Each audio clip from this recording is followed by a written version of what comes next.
तो चलिए देख लेते हैं पहला क्वेश्चन। जैसा कि देख पा रहे हैं, very very most important question है पहला, कि 2 अंकों से बनी एक संख्या एवं उसके अंकों को पलटने पर बनी संख्या का योग कितना है? 66 है।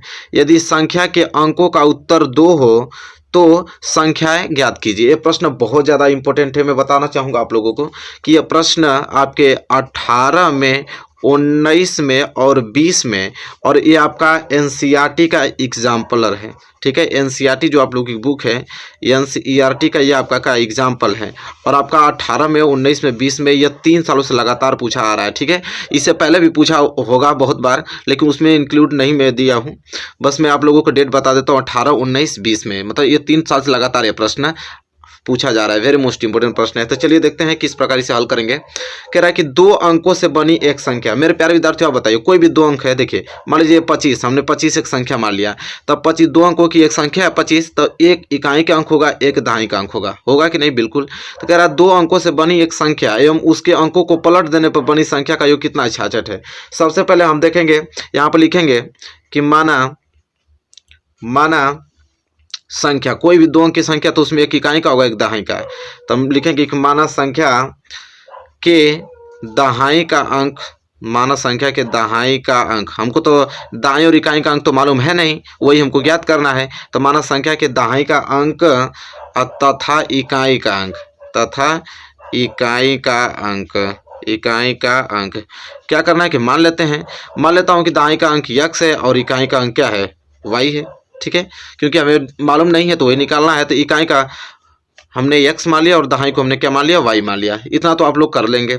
इकाई का अंक, अरे इकाई का y और दहाई का अंक x आपने मान लिया। ठीक है, तो चलिए देखते हैं। सबसे पहले क्या करेंगे हम यहाँ पे, तब यहाँ पे संख्या क्या बनेगी? जब आपने इकाई और दहाई की संख्या मान लिया, आपने माना कि दहाई हमारा x है और इकाई हमारा क्या है? y है। ठीक है, ये आपने संख्या माना कि दहाई हमारा x और इकाई हमारा y है। तो देखिए, इकाई में 1 का गुणा करते हैं और दहाई में 10 का गुणा करते हैं, फिर जोड़ देते हैं, संख्या प्राप्त हो जाता है। तो जो मूल संख्या बनेगी यहाँ पे, मूल संख्या, तो दहाई में 10 को गुणा करेंगे तो हो जाएगा 10x, और प्लस इकाई में 1 का गुणा करेंगे तो हो जाएगा y। तो जो हमारा संख्या बनेगा वो संख्या बन जाएगा 10x प्लस y बन जाएगा। ठीक है, यहाँ से तो हमारा संख्या बन गया। अब कह रहा है कि अंकों पर पलटने पर बनी संख्या, तो यहाँ पे लिखेंगे अंकों को पलटने पर बनी संख्या, अंकों को पलटने पर बनी संख्या। कह रहा है कि अगर अंक को पलट दें तो संख्या क्या बनेगी? तो अंक को पलटने का मतलब कि जो x y था, इसको अगर हम yx कर दें तो क्या बनेगी?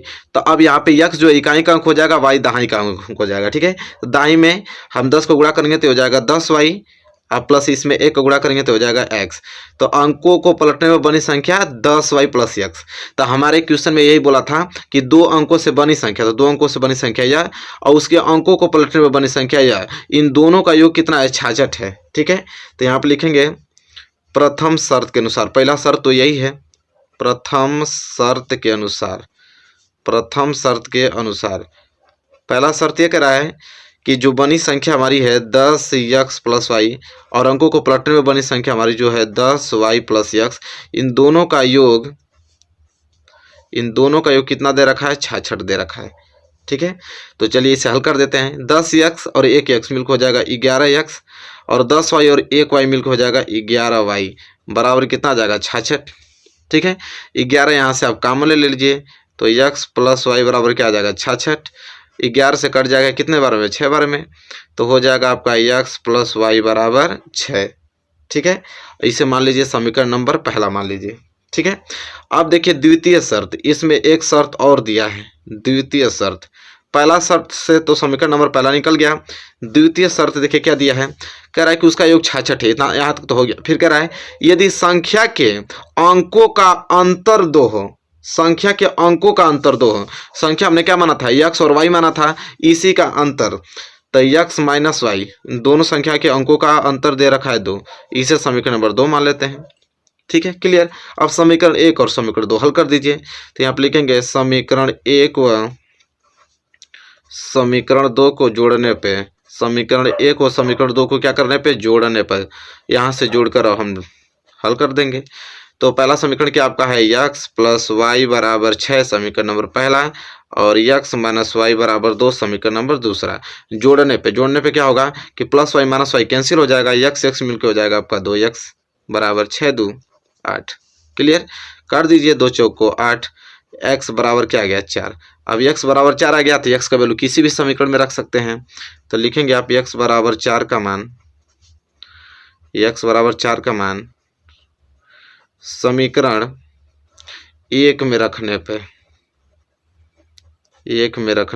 पर तो x प्लस वाई बराबर 4, ये तो समीकरण नंबर पहला है, इसमें x बराबर 4 रख दीजिए। तो यहाँ पे 4 प्लस वाई बराबर यहाँ पे 6 है, 6 दिया, ठीक है, क्योंकि 6 है ना, तो ये हो जाएगा 6। तो y बराबर क्या हो जाएगा 6 माइनस 4, तो यहाँ से y बराबर क्या आ जाएगा 2। तो x बराबर 4 और y बराबर 2 निकल गया। तो हमसे पूछा क्या है कि संख्या ज्ञात कीजिए, तो अतः संख्या क्या हो जाएगा आपका, संख्या आपने क्या माना था 10x प्लस वाई, यही तो 10 गुणे x का वैल्यू कितना आया है 4 प्लस y का वैल्यू कितना आया है यहाँ पे 2, तो 10 चौको 40 और प्लस 2 कितना हो जाएगा 42 वह आपका संख्या होगा। तो मेरे प्यारे विद्यार्थी, ये प्रश्न बहुत ज़्यादा इम्पोर्टेंट है। आई होप आपको अच्छे तरीके से यह प्रश्न समझ में आ गया होगा, ठीक है। तो इसे जरूर से आप इसको लगा कर ही आपको जाना, मैं बता रहा हूँ आप लोगों को ना। अगर डेली मैथ की वीडियो अगर आप देखते हैं, हर एक सब्जेक्ट की आती है वीडियो, अगर मैथ की बात कर रहा हूँ, जैसे मैथ बता रहा हूँ मोस्ट इंपोर्टेंट है, डेली देखते हैं तो एक भी क्वेश्चन छूटने वाला नहीं है, सारा का सारा प्रश्न करके आप बोर्ड एग्जाम में चले आएंगे। तो चलिए, क्वेश्चन नंबर पहला क्लियर हो गया, क्वेश्चन नंबर दूसरे की तरफ बढ़ चलते हैं। चलिए देखिए मेरे प्यारे विद्यार्थियों, प्रश्न बहुत बार एग्जाम में पूछा जाता है, ये वाला प्रश्न, इसलिए मैं आप लोगों को बता रहा हूँ। प्रश्न वेरी मोस्ट इंपोर्टेंट प्रश्न है कि एक संख्या और उसके व्युत्क्रम का योग 4 से 1/4 है, संख्या ज्ञात कीजिए। देखिए छोटा प्रश्न लेकिन वेरी मोस्ट इंपोर्टेंट प्रश्न है। कह रहा है कोई एक संख्या है और उसके व्युत्क्रम का योग 4 से 1/4 है। कोई भी एक संख्या है तो हम लिखेंगे कि माना संख्या x, क्योंकि संख्या हमको मालूम नहीं तो मान लेंगे माना संख्या x है। अगर संख्या आपने x मान लिया तो उसका व्युत्क्रम क्या हो जाएगा, तो लिखेंगे तब संख्या का व्युत्क्रम,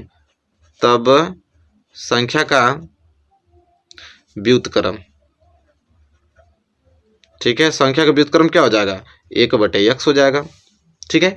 अब इन्हीं दोनों का योग दिया है 4 से 1/4, तो लिखेंगे प्रश्नानुसार कह रहा है कि x और प्लस 1/x बराबर दिया है 4 से 1/4 दे रखा है, ठीक है। तो चलिए हल कर देते हैं। यहाँ कुछ नहीं तो 1 मान लीजिए, तो यहाँ पे x एलसीएम हो जाएगा, 1 का भाग लगाएंगे x में तो x गुणा x में करेंगे तो x स्क्वायर प्लस x से x कैंसिल, बच गया आपका ऊपर 1 बराबर 4 चौको 16 1 17/4। अब सिंपल गुणा कर दीजिए, तो यहाँ गुणा करेंगे तो 4x स्क्वायर और प्लस 4 और बराबर 17 गुणा x में करेंगे तो 17x, कोई दिक्कत नहीं। ये हो जाएगा 4x स्क्वायर प्लस 17x आएगा तो इधर माइनस 17x और प्लस 4 बराबर 0 हो जाएगा, ठीक है। चलिए इसके बाद करना है, अब इसे हल करना है। तो देखिए कैसे हल करेंगे, 4 को गुणा इस 4 में करेंगे तो 4 चौको 16 आ जाएगा और बीच में आपका है -17। तो देखिए बीच वाला जो पार्ट है या माइनस करने पे या जोड़ने या घटाने पे आपका आना चाहिए -17 और गुणा करने पे आना चाहिए आपका 16, यही होता है। तो ये हो जाएगा आपका 16 एकम 16 हो जाएगा। और हम क्या करेंगे यहाँ पे, ये माइनस के 16 नहीं, 4 चौको 16 प्लस के 16 होगा ना, गुणा करने पे प्लस के 16 आए और जोड़ने या घटाने पे माइनस के 17 आए, तो हो जाएगा आपका क्या 16 गुणे 1, लेकिन 16 भी आपका माइनस में भी होगा, ठीक है। और -1 भी आपका माइनस में होगा, क्योंकि -16 -1 मिला के -17 हो जाएगा और -16 को गुणा -1 में करेंगे तो आपका 16 हो जाएगा। तो बस पुटअप कर देते हैं, हो जाएगा 4x स्क्वायर माइनस के 16x और माइनस के 1x और प्लस 4 बराबर 0। अब यहाँ पे बन जाएगा फैक्टर आपका।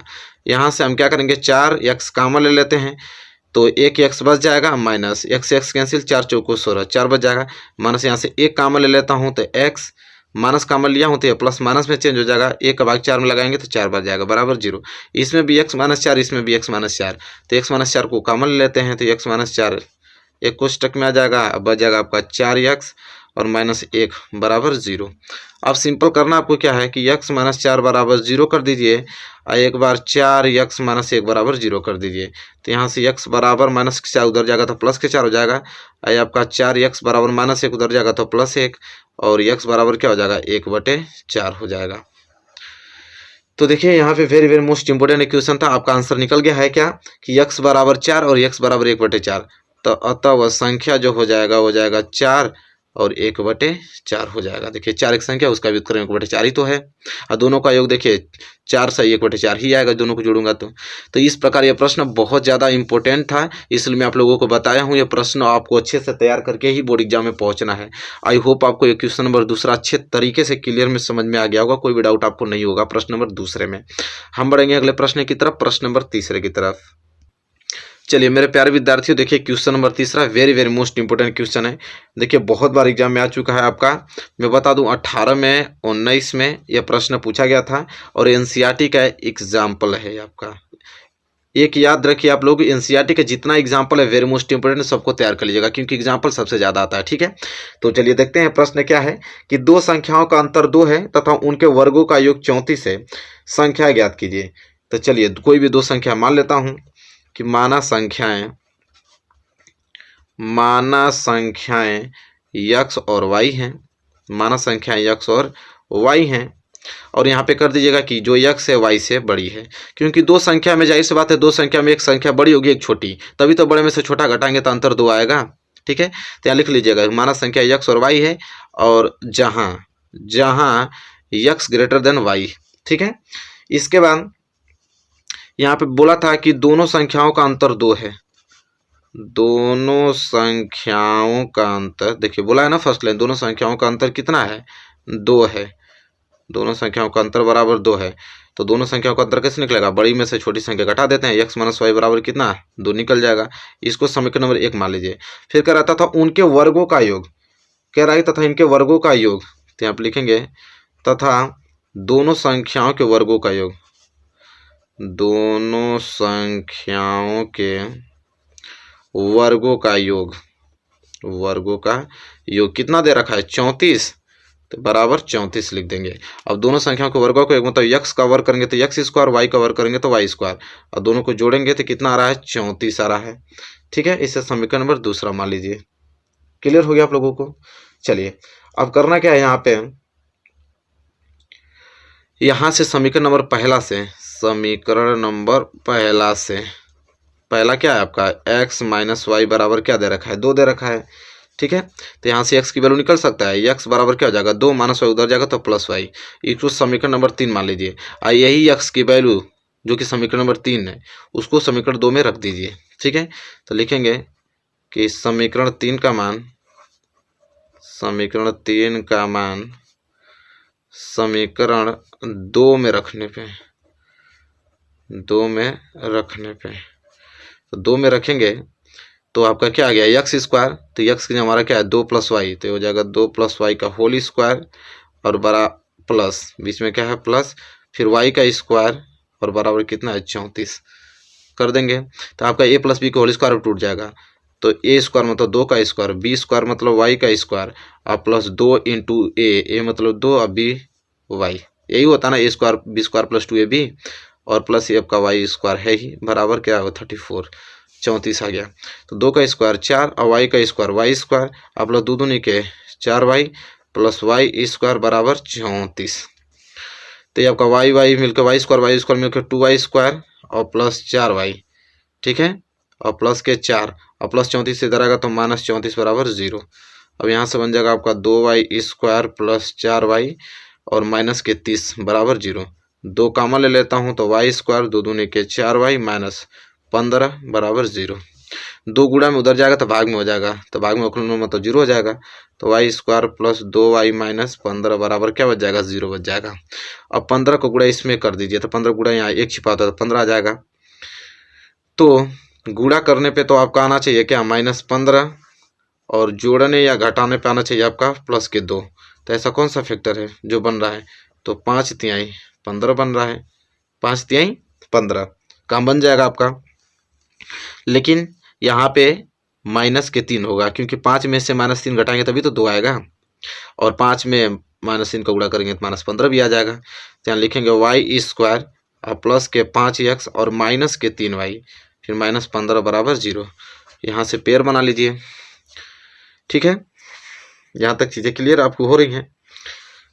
अरे यहाँ पे y न होगा, ये y, तो यहाँ से y काम ले लेंगे तो y प्लस क्या हो जाएगा 5 और माइनस यहाँ 3 काम ले लेंगे तो y माइनस माइनस क्या हो जाएगा प्लस, 3 5 1 15 बराबर 0। इसमें भी y प्लस 5, इसमें भी y प्लस 5, तो अब क्या हो जाएगा y प्लस 5 बाहर निकल गया और y माइनस 3 बराबर 0। एक बार y प्लस 5 बराबर 0 कर दीजिए और एक बार y माइनस 3 बराबर 0, तो y बराबर -5, इधर y बराबर +3, तो माइनस तो होगा नहीं, प्लस होगा, तो y बराबर 3 क्या गया, y बराबर क्या आ गया आप लोगों का 3 आ गया। तो हमसे क्या पूछा था कि वह संख्या, तो y का वैल्यू निकल गया, x का वैल्यू निकालना है, तो y का मान हम समीकरण किस में रख देंगे 3 में, क्या लिखेंगे y का मान समीकरण 3 में रखने पे, समीकरण 3 में रखने पे, और समीकरण 3 आपका क्या है x बराबर 2 + y, तो x बराबर 2 और प्लस y की वैल्यू 3, तो x बराबर 5, तो x बराबर 5 आ गया, y बराबर 3 आ गया, ये इसका हल निकल गया। ठीक है, आई होप आपको क्लियर हो गया होगा। क्वेश्चन नंबर तीसरा, देखिए क्वेश्चन नंबर तीसरा very very most important question है, इसको आपको तैयार करके जाना है एग्जाम में। जो प्रश्न बता रहा हूँ जो कि एग्जाम के दृष्टिकोण से बहुत ही ज़्यादा महत्वपूर्ण है और ये प्रश्न आपको देखने को मिलेगा एग्जाम में। ठीक है, तो जितना भी प्रश्न मैं डिस्कस कर रहा हूँ सारे प्रश्न आपको तैयार करके जाना है। चलिए मेरे प्यारे विद्यार्थी, question number 4 very very most important question number 4 है, बहुत बार एग्जाम में आ चुका है प्रश्न है।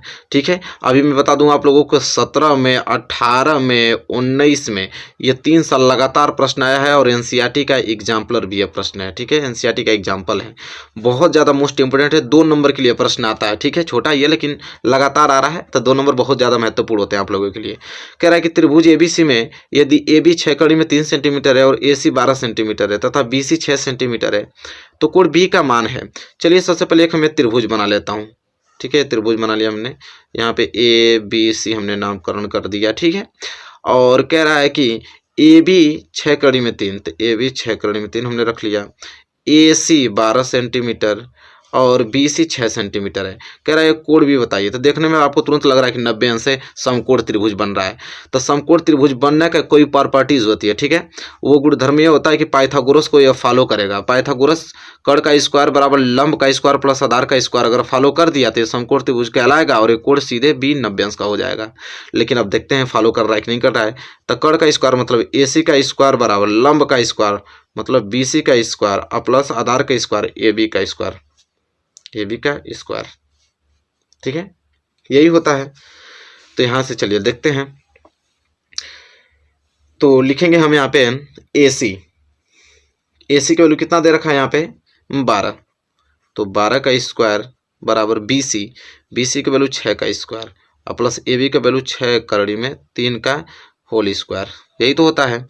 अब चलिए आगे देखते हैं, 12 का हो गया आपका 144 बराबर 6 का 36, इस 6 का 36 और गुणे कड़ी में 3 का 3 होता है, तो हो जाएगा 144 बराबर 36 और 36 18 और 3 3 9 1 10, तो हो जाएगा 144 बराबर 108, 36 कितना होता है 144। देखिए प्रूफ हो गया कि कर्ण का जो स्क्वायर होता है ना वो लंब के स्क्वायर प्लस आधार के स्क्वायर के बराबर, ये प्रूफ हो गया। ठीक है, तो हम कह सकते हैं कि त्रिभुज ABC एक समकोण त्रिभुज है, समकोण त्रिभुज है, इसलिए कोण B जो होगा वह 90 डिग्री का होगा। कोण B जो होगा वो कितने अंश का होगा 90 डिग्री होगा। तो इस प्रकार यह प्रश्न आप लोगों का प्रूफ हो गया। देखिए very very most important question है। देखिए मेरे प्यारे विद्यार्थियों, पहला प्रश्न वेरी मोस्ट इंपोर्टेंट प्रश्न है। देखिए जाके पूछ लीजिएगा किसी से भी यह प्रश्न कितना महत्वपूर्ण है, और आपका 2019 में 2017 में एनसीईआरटी का भी प्रश्न, ये सब कुछ पूछा जा चुका है प्रश्न। एक समकोण त्रिभुज का क्षेत्रफल 30 सेंटीमीटर स्क्वायर है, यदि उसकी ऊंचाई आधार की लंबाई से 7 सेंटीमीटर अधिक है तो आधार की लंबाई ज्ञात कीजिए। देखिए वेरी मोस्ट इंपॉर्टेंट है। आपको दिया एक समकोण त्रिभुज का क्षेत्रफल है। समकोण त्रिभुज का क्षेत्रफल सब लोग जानते हैं। समकोण त्रिभुज कैसे बनता है? इस प्रकार बनता है। यह समकोण त्रिभुज है जिसका एक कोण कितना अंश का 90 अंश का होता है। ये 90 अंश का होता है। ये हो गया आपका, ये बी हो गया, ये सी हो गया। ये समकोण त्रिभुज है और इस समकोण त्रिभुज का क्षेत्रफल दे रखा है 30 सेंटीमीटर स्क्वायर। मतलब इसका जो एरिया है पूरा का पूरा एरिया आपको दिखाई दे रहा है, ये आपका दे दिया है आगे से 30 सेंटीमीटर स्क्वायर इसका क्षेत्रफल दे दिया है। अब बोला है कि यदि उसकी ऊंचाई आधार की लंबाई से 7 सेंटीमीटर अधिक है, जो ये ऊंचाई होगी ना वो आधार की लंबाई से 7 सेंटीमीटर अधिक है। अगर मैं आधार की लंबाई को x मान लेता हूँ तो ऊंचाई हमारा x प्लस कितना हो जाएगा 7, क्योंकि इससे 7 सेंटीमीटर अधिक है। ठीक है, तो यहाँ लिखना पड़ेगा कि माना आधार की लंबाई, माना आधार की लंबाई बराबर कितना मान लिया आपने? x मीटर मान लिया। माना समकोण त्रिभुज, यहाँ लिखिएगा ताकि एग्जामिनर समझ में आ जाए। समकोण त्रिभुज, माना समकोण त्रिभुज के आधार की लंबाई x मीटर। ठीक है, इसलिए उसकी ऊंचाई जो हो जाएगी वो x प्लस 7 मीटर हो जाएगा, क्योंकि आधार की लंबाई से ऊंचाई जो है 7 मीटर अधिक है। इतना हो गया। अच्छा, आपको दिया क्या है? त्रिभुज का क्षेत्रफल। तो इसलिए त्रिभुज का क्षेत्रफल क्या होता है? त्रिभुज का क्षेत्रफल फार्मूला मालूम होना चाहिए आप लोगों को। तो त्रिभुज का क्षेत्रफल होता है आप लोगों का 1/2 आधार गुणे ऊंचाई, 1/2 आधार गुणे ऊंचाई, यही होता है। तो यहाँ से सिंपल आप त्रिभुज का क्षेत्रफल आगे से दे रखा है कितना? 30 सेंटीमीटर स्क्वायर दे रखा है और ये हो जाएगा 1/2 आधार कितना आपका x और गुणे ऊंचाई कितना है आपका? x प्लस 7 है। सिंपल यहाँ से कैलकुलेट कर पाएंगे। तो अब यहाँ पे करना क्या है? ये आपका कैंसिल हो सकता है। ठीक है, 2 भाग में इधर जाएगा, 2 किस में हो जाएगा? गुणा में हो जाएगा। तो 2 को गुणा 30 में होगा तो कितना हो जाएगा? 60 बराबर यहाँ पे 1 बचा। 1 को गुणा x में करेंगे तो x में x को गुणा करेंगे तो x स्क्वायर और प्लस 7 में x को गुणा करेंगे तो हो जाएगा 7x। कोई दिक्कत आप लोगों का नहीं। इसके बाद हमें करना क्या है कि इधर 0 हो जाएगा, इस 60 को उधर ले जाइए तो x square plus 7x plus 60 उधर जाएगा तो माइनस 60 हो जाएगा। इतना तो सबको आ जाएगा। चलिए इसको इधर लिख लेते हैं, 0 को उधर भेज देते हैं, कोई दिक्कत नहीं होगा। x स्क्वायर प्लस 7x और माइनस 60 बराबर हो जाएगा 0। अब देखिए यहाँ पे अब द्विघात समीकरण बन गया, इसको हल करना है। देखिए माइनस 60 को गुणा यहाँ पे इसके गुणांक में करेंगे 1 में, तो माइनस 60 को गुणा 1 में करेंगे तो आ जाएगा माइनस 60। ठीक है, और बीच वाला पोर्शन है आपका प्लस 7x। तो देखिए करना हमको ये चीज होता है कि जोड़ने या घटाने पे आना चाहिए कितना? 7। जोड़ने या घटाने पे क्या आना चाहिए? 7 और गुणा करने पे क्या जाए? माइनस का 60 आ जाए, ऐसा पेयर बनाना है। तो ऐसा पेयर कैसे बनेगा? तो 12 5 60 हो जाएगा, 12 5 60, क्योंकि 12 में से अगर मैं 5 को घटा दूं तो 7 आ जाएगा, 12 में 5 को गुणा होगा तो 60 आ जाएगा। लेकिन याद रहे आपको कि यहाँ का -5 लेंगे, क्योंकि 12 में -5 को गुणा करेंगे तो ना -60 आएगा, और 12 में से -5 घटा देंगे तो 7 भी आ जाएगा। तो पेयर बन गया हमारा। तो इसलिए यहाँ पे लिखेंगे x स्क्वायर और प्लस के क्या लिखेंगे? 12x, लेकिन माइनस का क्या लिखेंगे? 5x, और फिर माइनस के बच गया 60 बराबर 0। क्लियर हो गया ना? चलिए यहाँ से 2 जोड़ा बन जाएगा। यहाँ से मैं x कॉमन ले लूँ तो x प्लस 12 और माइनस, यहाँ -5 कॉमन ले लूँ तो हो जाएगा x, माइनस कॉमन लिया हूँ तो ये जो माइनस है प्लस में चेंज हो जाएगा। 5 का 12 में 60 में भाग दूंगा तो 12 बढ़ जाएगा बराबर 0। देखिए x प्लस 12 इसमें भी और x प्लस 12 इसमें भी, तो x प्लस 12 कॉमन ले लेते हैं और यहाँ पे बच जाएगा x -5 और बराबर क्या बच गया? 0 बच गया। अब हमें करना क्या है यहाँ पे कि x प्लस 12 बराबर 0, और एक बार हम कर देंगे x -5 बराबर 0, कोई दिक्कत नहीं होना चाहिए। तो ये हो जाएगा x बराबर प्लस 12 उधर जाएगा तो -12, और ये हो जाएगा x बराबर -5 उधर जाएगा तो +5 हो जाएगा। तो माइनस की वैल्यू तो लेंगे नहीं, प्लस की वैल्यू लेंगे। तो x बराबर 5, और आधार की लंबाई पूछा था तो आधार की लंबाई हमने x माना था तो वही तो होगा। तो लिखेंगे इसलिए त्रिभुज की आधार की लंबाई, इसलिए त्रिभुज की आधार की जो लंबाई होगी ना वो कितना हो जाएगा? 5 सेंटीमीटर। कितना हो जाएगा? 5 सेंटीमीटर। देखिए यह क्वेश्चन बहुत ही ज़्यादा महत्वपूर्ण है। इस प्रश्न को आप जाके किसी भी टीचर से पूछ सकते हैं, किसी भी लड़के से पूछ सकते हैं कि प्रश्न कितना महत्वपूर्ण है। इसको जरूर आपको 2022 बोर्ड एग्जाम में तैयार करके जाना है। यह पहला प्रश्न था। आई होप बहुत अच्छे तरीके से आपको हमने समझाने की कोशिश किया है और समझ में भी आ गया होगा आप लोगों को। चलिए क्वेश्चन नंबर दूसरे की तरफ बढ़ चलते हैं। चलिए मेरे प्यारे विद्यार्थियों, देखिए यह जो प्रश्न है ना, यह प्रश्न बहुत ही ज़्यादा मोस्ट इंपॉर्टेंट है। इसको थोड़ा सा भी इग्नोर नहीं करना इस प्रश्न को, ठीक है। यह प्रश्न बहुत ही ज़्यादा खास आप लोगों के लिए है। 2020 में, 19 में, 16 में, 15 में, 14 में, मतलब ये प्रश्न जो है, मैं यकीन कीजिए मेरा, ठीक है, विश्वास मेरा मानिए, प्रश्न बहुत ज़्यादा इंपॉर्टेंट है। इसको जरूर से आप जरूर से लगा कर एक बार, 2 बार, 3 बार जरूर से प्रैक्टिस करिए। जब तक नहीं आता है तब तक प्रैक्टिस करके ही 2022 बोर्ड एग्जाम में जाइएगा। देखिए प्रश्न बहुत इंपॉर्टेंट है और मैं आपको बताऊंगा किस तरीके से हल करेंगे, बहुत आसान तरीके से। और यह प्रश्न यह है कि एक नाव की शांत जल में चाल 15 किलोमीटर प्रति घंटा है। नाव को धारा की दिशा में 30 किलोमीटर जाने और फिर धारा के विपरीत दिशा में उसी स्थान पर लौटने में कुल समय 4 घंटे और 30 मिनट लगता है। धारा की चाल ज्ञात कीजिए। देखिए मेरे प्यारे विद्यार्थियों, वेरी वेरी मोस्ट इंपॉर्टेंट है और इसे आप लोगों को किसी कीमत पे लगाना आना चाहिए इस क्वेश्चन को। तो चलिए मैं बताता हूँ। सबसे पहले क्या किया है, कह रहा है कि धारा की चाल ज्ञात कीजिए। तो चलिए हम धारा की चाल मान लेते हैं। सिंपल, देखिए बहुत आसान तरीके से बताऊंगा आप लोगों को। धारा की चाल, धारा की चाल यहाँ पर लिख लीजिएगा माना धारा की जो चाल है, मान लेता हूँ कि यक्स किलोमीटर प्रति घंटा है।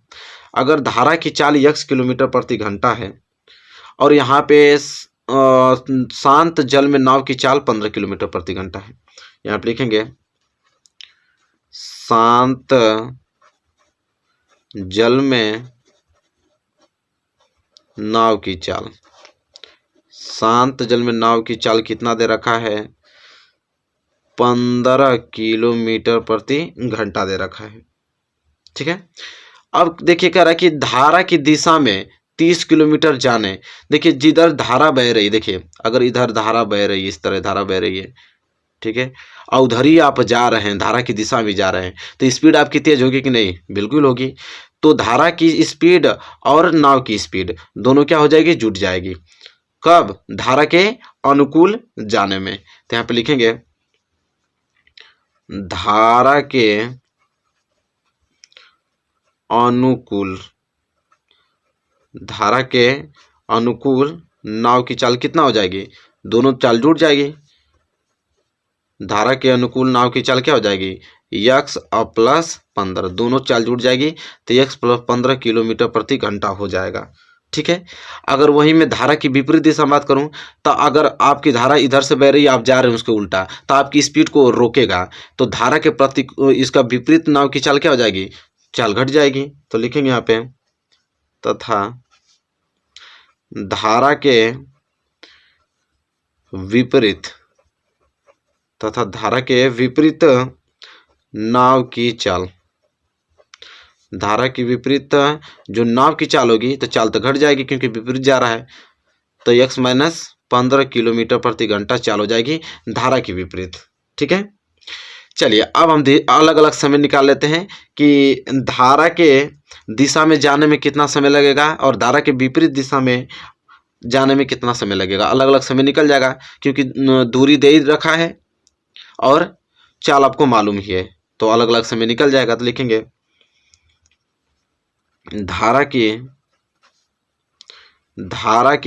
दिशा में, धारा की दिशा में जाने में लगा समय, ये सब लिखना पड़ेगा आपको, ठीक है। एग्जाम में जिस प्रकार मैं लिख रहा हूँ, धारा की दिशा में जाने में लगा समय, तो समय बराबर क्या होता है? दूरी बटे चाल। समय बराबर दूरी बटे चाल। तो दूरी कितना है? 30 किलोमीटर। और चाल, तो चाल कौन सा लेंगे दोनों में से? तो चाल कौन सा लेंगे कि जो धारा की दिशा में नाव की चाल है, तो धारा के अनुकूल नाव की चाल कितना है? x plus 15। तो यहाँ पे हम लिखेंगे क्या? x प्लस, देखिए थोड़ा सा बस आपको एक चीज सोचना है, मैं यहाँ बता दूं, आप लोगों ने तो कंफ्यूज हो जाएंगे। जिस प्रकार आप इस तरह लिख रहे हैं x प्लस 15, चाल जुड़ जा रही है और चाल यहाँ पे घट जा रही है। चाल आपने धारा की चाल माना है, एक चीज याद रखिए, धारा की चाल माना है। तो एक बात याद रखिए, जो धारा की चाल होगी, धारा की चाल वो नाव की चाल से क्या होगी, कम होगी, क्योंकि नाव की चाल तेज होती है धारा की चाल की अपेक्षा देखें तो नाव की चाल में से ना हम धारा की चाल घटाएंगे, ना कि धारा की चाल में से नाव की चाल। तो देखिए यहाँ पे आपने क्या किया है कि धारा की चाल में से हम नाव की चाल घटा रहे हैं, तो सेम चीज मतलब इसी को बस रिटर्न आपको इस तरह लिख देना है कि 15 में से हम x को घटाएंगे, इसलिए क्योंकि यह 15 जो है नाव की चाल है, तो नाव की चाल तेज होती है, तो नाव की चाल तेज होती है तो बड़े में से हम छोटे को घटाते हैं ना, तो 15 माइनस एक्स हो जाएगा। और इसको आप क्या लिख देंगे 15 प्लस एक्स लिख देंगे, और कोई अंतर नहीं है, ठीक है, और कोई अंतर नहीं, बस इस चीज़ को ऐसे आपको लिख देना है, ठीक है। ये बात मैं आपको बताना भूल गया था, लेकिन यहाँ पे बता दे रहा हूँ। वैसे तो अनुकूल जाने पे चाल तो जुड़ती है और घटती भी है चाल, प्रतिकूल जाने पे विपरीत दिशा में जाने पे चाल घटती है, अनुकूल जाने पे चाल जुड़ती है, तो बिल्कुल सही बात है। लेकिन किस में से किसको जोड़ना है, किस में से किसको घटाना है, ये बड़ी बात है। तो भाई जिसकी स्पीड ज़्यादा होगी उसमें से छोटे की स्पीड को घटाएंगे। तो भाई देखिए यहाँ पे हमने 15 में से एक्स को घटाना है, क्योंकि 15 यहाँ पे आपकी नाव की चाल है और एक्स आपकी धारा की चाल है, तो धारा की चाल कम है नाव की चाल से, तो नाव की चाल में से धारा की चाल घटाएंगे, इसलिए 15 माइनस एक्स लिखेंगे, और इसको 15 प्लस एक्स लिखिएगा, बस और कुछ नहीं करना आपको, ठीक है। बस यहाँ पे एक्स प्लस 15 की जगह 15 प्लस एक्स लिख दीजिएगा, और एक्स माइनस 15 की जगह 15 माइनस एक्स, नहीं तो आंसर आपका गलत आने लगेगा, ठीक है। तो ये बस काम करना है आपको। तो देखिए यहाँ पे धारा की दिशा में जाने में लगा समय, दूरी कितना है 30, और चाल कितना हो जाएगा तो 15 प्लस एक्स, तो आपका धारा की दिशा में जाने में लगा समय कितना 30/15 प्लस एक्स घंटा, ठीक है। ये बात आपको कोई बताता नहीं है मैं, लेकिन मैं बता दे रहा हूँ क्लियर आपको, ताकि आप अच्छे तरीके से इसको रीड करके जाएं, ठीक है। तो आपको क्लियर हो गया होगा। कुछ लोग क्या करते हैं इसी में से करके गलत आंसर ला देते हैं, नहीं ऐसा काम नहीं करना है। मैं एग्जैक्ट आपको कंडीशन को बताया हूँ कि किस प्रकार किस में से कौन सा घटाते हैं, ठीक है। तो चलिए यहाँ तो धारा की दिशा में जाने में लगा समय इतना है। अब हम लिखेंगे धारा के विपरीत दिशा में जाने में लगा समय, धारा के विपरीत, धारा के विपरीत दिशा में जाने में लगा समय, लगा समय, तो फॉर्मूला इससे वही रहेगा, समय बराबर क्या दूरी बटे चाल, फॉर्मूला तो यही रहेगा, समय बराबर दूरी बटे चाल।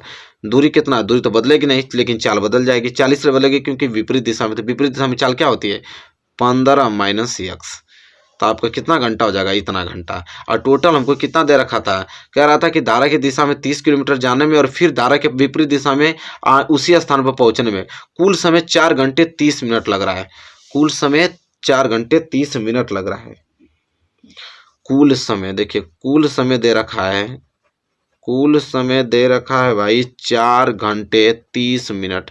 4 घंटे 30 मिनट का मतलब कि चलिए सबको हम घंटे में चेंज कर देते हैं, तो 4 घंटा प्लस 30 मिनट को घंटा में चेंज करेंगे तो 30/60 करना पड़ेगा, 0 से 0, 3 कम 3, 3 दूनी 6, 1/2, ठीक है। तो ये हो गया आपका 4 घंटा प्लस आधा घंटा, तो 4 दूनी क्या 8, 1 9, 9/2 घंटा। अब ये टोटल 9/2 घंटा लग रहा है धारा के अनुकूल जाने में फिर विपरीत दिशा में आने में, तो टोटल समय किन के बराबर हो जाएगा, इन दोनों समयों के बराबर टोटल समय हो जाएगा, क्योंकि धारा की दिशा में जाने में कितना समय लग रहा है इतना घंटा, और धारा के विपरीत दिशा में आने में इतना घंटा, अब पूरा टोटल 9/2 घंटा लग रहा है। तो यहाँ पे लिखेंगे प्रश्नानुसार, प्रश्नानुसार कितना टाइम दिया था 30/15 प्लस एक्स घंटा और प्लस 30/15 माइनस एक्स घंटा बराबर कितना हो जाएगा 9/2 घंटा, टोटल इतना घंटा दिया है।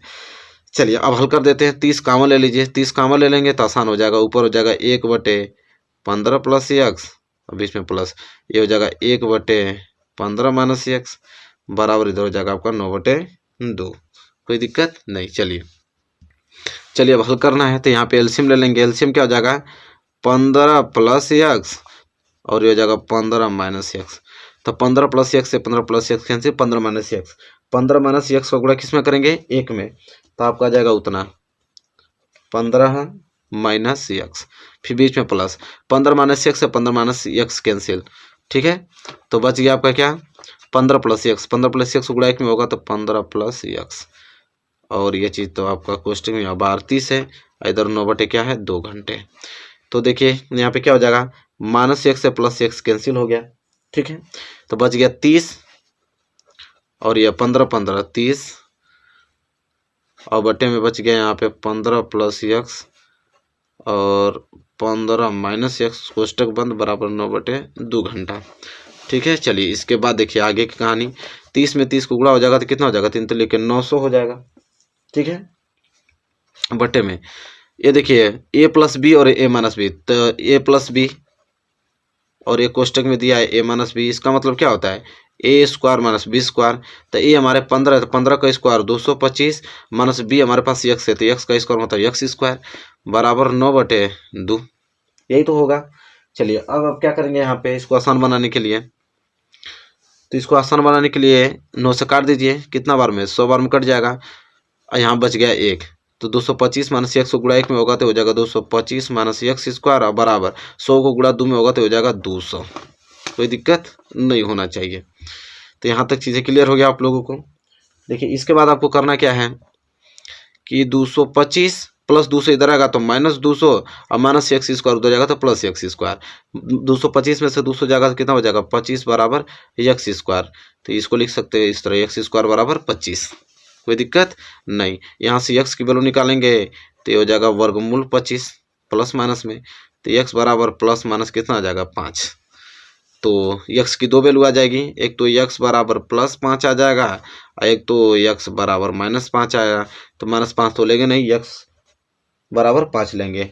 तो धारा की चाल पूछा था ना, तो धारा की चाल कितना आ जाएगा, लिखेंगे धारा की चाल, तो धारा की चाल आ जाएगा 5 किलोमीटर प्रति घंटा।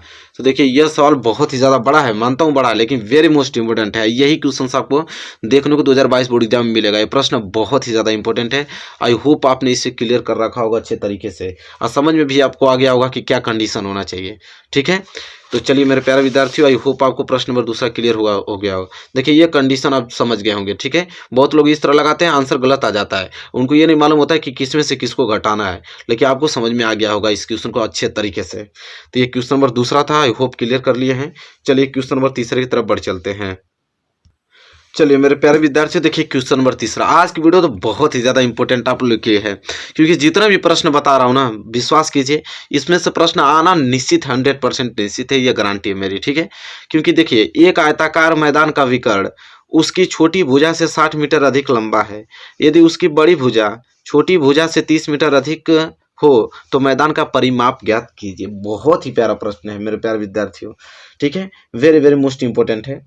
लास्ट में हमसे पूछा आयत का परिमाप पूछा है, क्योंकि देखिए कह रहा है एक आयताकार मैदान का विकर्ण। चलिए देखिए सभी लोग समझिए, ये आपका आयताकार है, क्या है आयताकार, और ये आयत का क्या है विकर्ण है। अच्छा एक बात बताइए आप लोग ध्यान समझिएगा, मैं कहना क्या चाहता हूँ। मान लेता हूँ कि ये ए है और ये बी है और ये सी है और ये डी है, ये आयताकार मैदान है। कह रहा है कि आयताकार मैदान का विकर्ण उसकी छोटी भुजा से 60 मीटर अधिक लंबा है। अच्छा छोटी भुजा कौन होती है, चौड़ाई होती है कि लंबाई, तो आयत में छोटी भुजा हमेशा चौड़ाई होती है।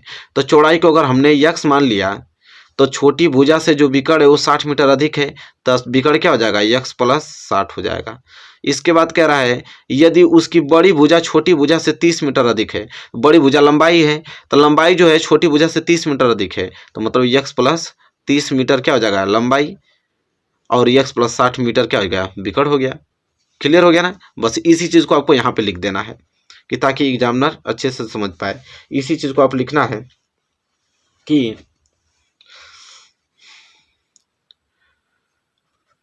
आयताकार मैदान कौन सा है, ABCD। आयताकार मैदान ABCD की छोटी भुजा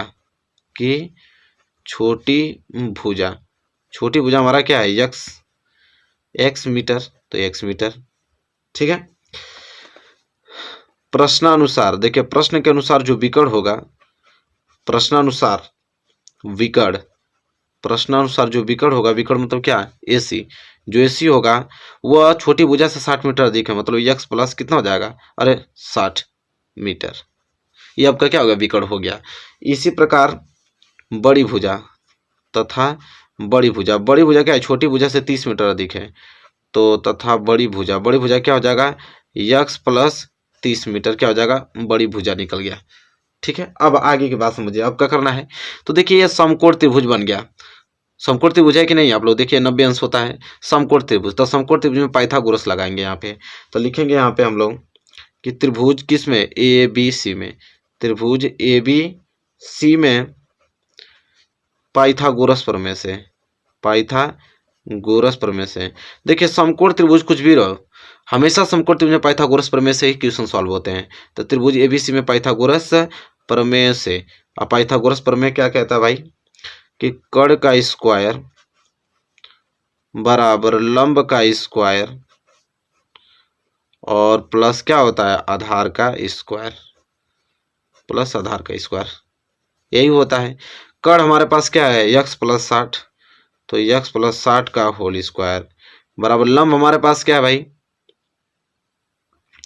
तो अगर देखिए यह x है तो ये भी x होगा, अरे भाई आमने सामने भुजा बराबर होती है ना, यह x तो ये भी x, तो लंब हमारा क्या हो गया x, तो हो जाएगा x का स्क्वायर और प्लस आधार कितना हमारे पास x प्लस 30 का होल स्क्वायर।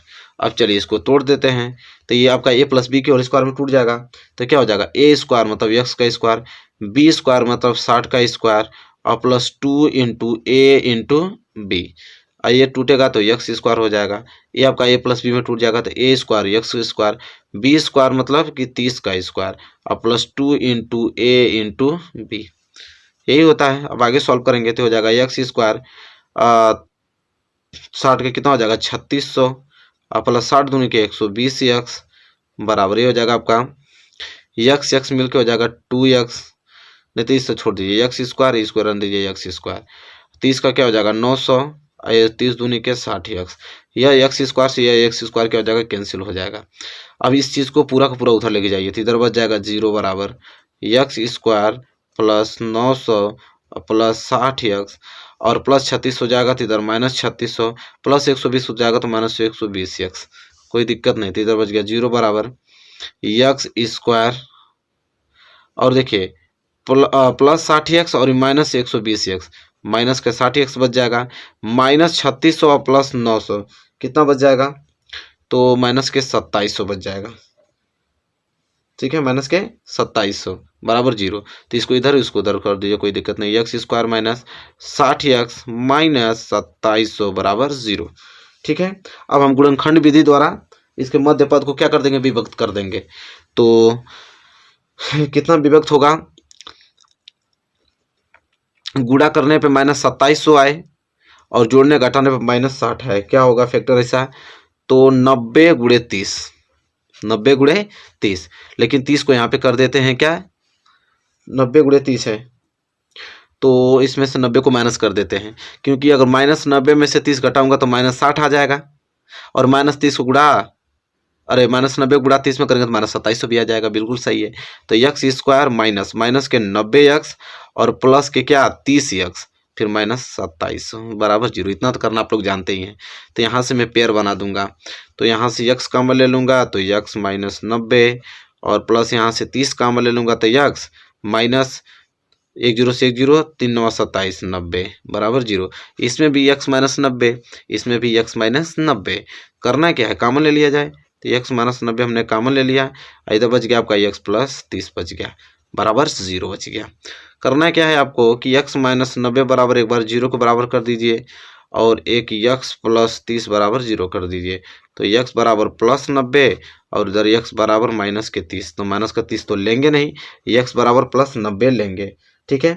तो यहाँ से सब कुछ निकल जाए। हमसे पूछा था आयत का परिमाप, तो पहले हम निकालेंगे क्या आयत की छोटी भुजा, इसलिए आयत की छोटी भुजा कितना हो जाएगा, आयत की छोटी भुजा को हमने x माना था ना, तो आयत की छोटी भुजा बराबर x मतलब कि 90 मीटर आ गया, ठीक है।